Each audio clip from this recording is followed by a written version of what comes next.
Mga kaboses, welcome po dito sa ating YouTube channel, and for today's video, mga kaboses, ito, pag-uusapan natin ngayong araw, mga kaboses, itong sinabi, no, ni General Torre, mga kaboses, kung saan po, sinabi po niya, mga kaboses, na, hinihiling niya, no, mismo, mga kaboses, sa mga DDS, no, na makiisa na sa kanya, mga kaboses.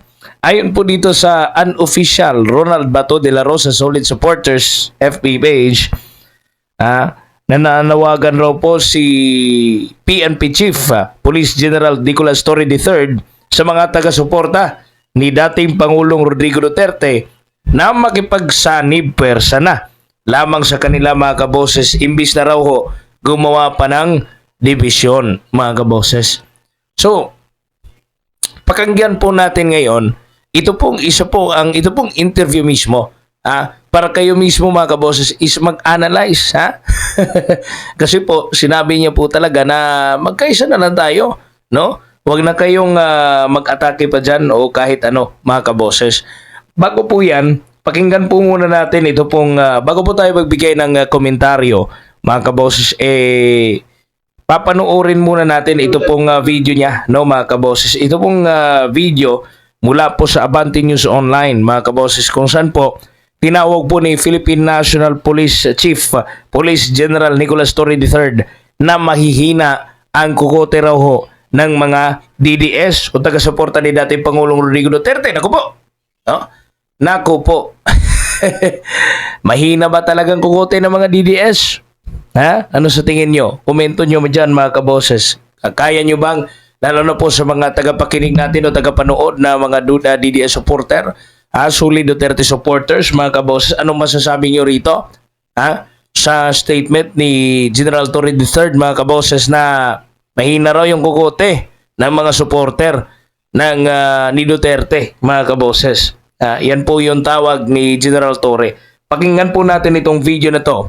Dahil raw sa patuloy umanong pagpapakalat ng maling impormasyon laban sa kasulukuyang administrasyon, mga kaboses. Pakinggan po natin si Police General Torre III, mga kaboses. Kasi talaga, makikita mo naman yung mga posters na yan eh. We have our social media exploitation. We have our social media analysis also. Alam nga namang sila lang marunong gumamit ng analysis. Ang mga pinaka-viral dyan na mga pinaka-vitriolic na mga posters dyan, makikita mo naman ang laman, anti-government propaganda, at talagang tunay na mga DDS. At sila mismo nagsasabi, may nakalagay sa kanila mga profile pictures eh. Bring PRRD home. Yun ang sinasabi nila. So, how do we label them? They are proud to be DDS. Oh. So, we'll call them on that.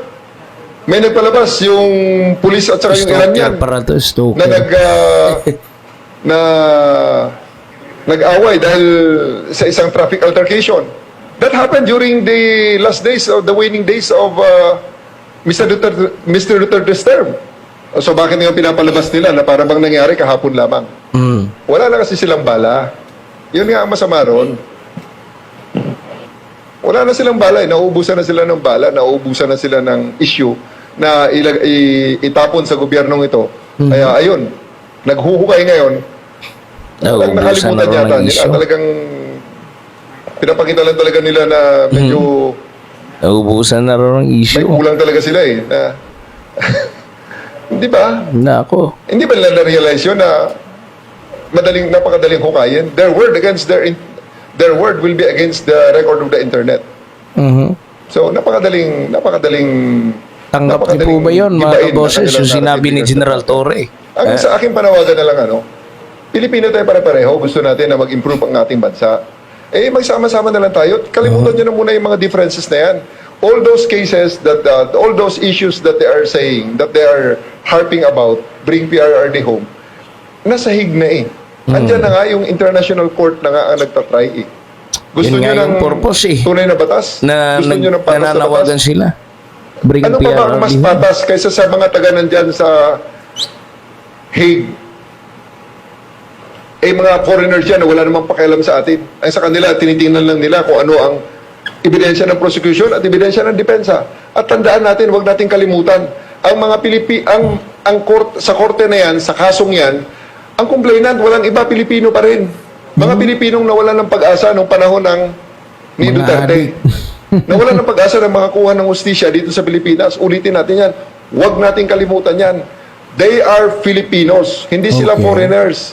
Wala lang silang mapuntahan noong mga panahong yon dito sa Pilipinas, sa justice system natin, noong mga panahon ni Duterte. Kaya pumunta sila sa So perfect International ang Criminal Court at doon sila justice nagsampa system ng ngayon. reklamo. Sige. Kasi miyembro pa rin tayo ng mga panahong yon. Oh.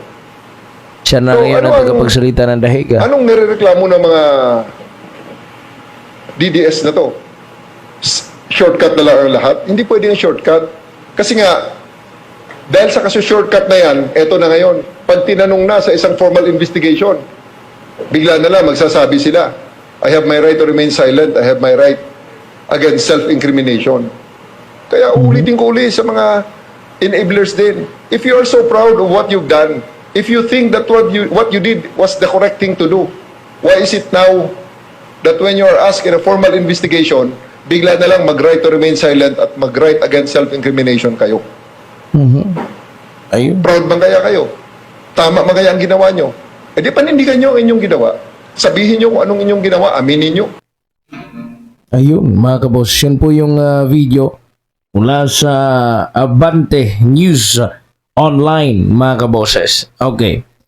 Ang sa aking panawagan na lang, no, yan po yung sabi ni Torre, Pilipino tayo pare-pareho. Gusto natin ng mag-improve ang ating bansa, mga kaboses. O magsama-sama na lang tayo at kalimutan nyo na muna yung mga differences na yan.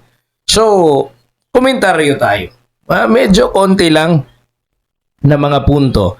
Base roon sa statement ni General Torre, mga kaboses. Nananawagan sa mga taga-suporta ni dating Pangulong Rodrigo Duterte na makiisa na lang sa kanila. Imbis po na maghati-hati tayo, di ba? Pero, teka lang mga kaboses, sino ba talaga ngayon ang nagdudulot ng dibisyon? Yung mga naninindigan para sa dating Pangulo? O yung mga sunod-sunod ang atake, panggigipit at paninira, mga kaboses? Ha? Bakit parang ang lakas magsalita nila ng ganyan? Dati-rati, mga kaboses din naman, nung panahon ni PRRD, mga kaboses, ay yung mga nandyan, nakikinabang din naman, di ba? Ngayon parang para bagang gusto nang burahin sa kasaysayan ang lahat ng nagawa ni FPRRD, mga kaboses. Sabi nga ni PNP Chief General Torre III, magsama-sama na lang para sa bayan. Mga kaboses, ang tunay na pagkakaisa, hindi po yan dapat hinihingi, di ba? Nanghihingi si General Torre.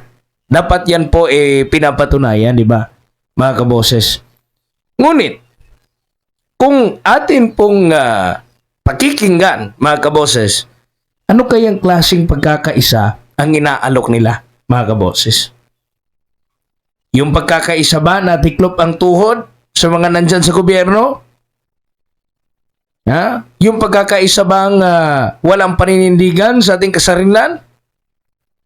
Yung pagkakaisa ba na isasantabi, yun pong mga nagawa ng nakaraang administrasyon, mga kaboses, malasakit sa masa at sa ito pong mga yun pong giyera ng droga, mga kaboses. Pero sana po, yun pong statement na yung ganon na sign, yung sabi po ng Abante News Online na may hina mga kukote, mga kaboses, konting respeto lang, di ba? Yung hinihingi natin. Huwag po nating maliitin, lalo na po ang mga DDS. Ang daming beses po kasing napatunayan ng mga DDS, lalo na po yun ng mga loyal, mga kaboses, nag-iingay, malakas pong kanilang prinsipyo, at ang panawagan pong bring PRRD home, hindi po yan basta panawagan lang, mga kaboses. Sinabi niya, nandun na nga sa day. Yun nga yung point, kaya po nananawagan na ibalik sa bahay niya si PRRD, ang sa Pilipinas, no? para po sa mga DDS, ay laban po yun mga kaboses para sa katarungan. May iba-iba po kasi tayong, di ba? Perspektiba. Ako may iba akong idea mga kaboses. Hindi ako DDS, pero meron akong sariling analysis mga kaboses dito sa channel na to. Sa standpoint analysis, di ba? Sa mga nakikita ko, sa mga komentaryo dito mga kaboses, nagiging political circus ang ICC, no? Kaya nakikita natin na marami pong naninindigan, na patuloy pong naninindigan mga kaboses, di ba? At kung totoo nga, mga kaboses, yung mga sinasabi na para bagang wala na magagawa itong mga DDS, ganyan-ganyan, bakit kaya mga kaboses masyadong defensive ang ating gobyerno ngayon? Di ba? Kung walang boses, itong kumangmang talaga itong mga DDS, bakit sila nababahala? No, bakit re-response pa rin ng ating gobyerno? Siguro, ramdam mga kaboses na lumalakas, o ramdam nila na lumalakas ang suporta mula po kay Duterte mga kaboses. Na kahit anong gawin nilang pagharang, ang apoy ng pagkilos mga kaboses ay hindi kaya nilang puksain mga kaboses. Kaya, mensahe natin sa lahat ng mga DDS, sa lahat po ng mga sumusuporta sa administrasyong ito, ang totoo pong pagkakaisa, pagkakapantay-pantay mga kabos, ay pagrespeto sa bawat isa. Kasi kung nananawagan ka ng pagkakaisa tapos inaatake mo pa rin yung isa, mga kaboses, di ba? Hindi mo pinakikinggan o hindi mo nirerespeto yung kanilang pananaw, walang pagkakaisa dyan. Nakikiinkwentro ka lang doon sa kanila. 'Di ba? So, yan po, mga kaboses. Kayo, ano ba yung reaksyon ninyo regarding po sa ating napag-usapan ngayong araw mga kaboses? God bless po sa inyong lahat. Maraming salamat po sa inyong pagkikinig dito. Nawa po magbibigay kayo ng reaksyon at opinion regarding po sa issue na yan. Importante po yun, mga kaboses, kasi po ako, para sa akin lang, may point somehow yung mga DDS, mga kaboses, sa kanilang mga pinagagawa. We respect their rights, no? Na maging Pilipino, kasama yan sa ating demokrasya. Doon it's PNP, no? Yung tungkulin nila ay to serve and protect the people, lalo na po kay General Torre, wag po masyadong, na pabango sa administrasyon, di ba? Mga kaboses, focus na po tayo sa tao. Huwag tayo papahalata na para bagang sunod-sunuran tayo sa ating leader, mga kaboses. No, na kahit ano pang ginagawa dyan, na para bagang pinapakita na mas masalimuot noon kaysa sa ngayon. Yan, dami-daming ang mga krimen ngayon eh. Di ba? Ang daming krimen na nangyayari pa rin sa Administrasyong Marcos, mga kaboses. Kahit bigyan ko kayo ng sample o bigyan pa ng record sa mga balita, mula sa mga balita, mga kaboses. So kayo, reaksyon po ninyo, opinion at suggestion regarding po sa ating pag-usapan ngayong araw. God bless po sa inyong lahat, mga kaboses. Ako po si Kaboses Wins at kayo po ay nakikinig dito sa Standpoint Analysis. Please subscribe, click the notification bell para notified po kayo sa lahat po natin ng mga updates. God bless po sa inyo mga kaboses and bye-bye.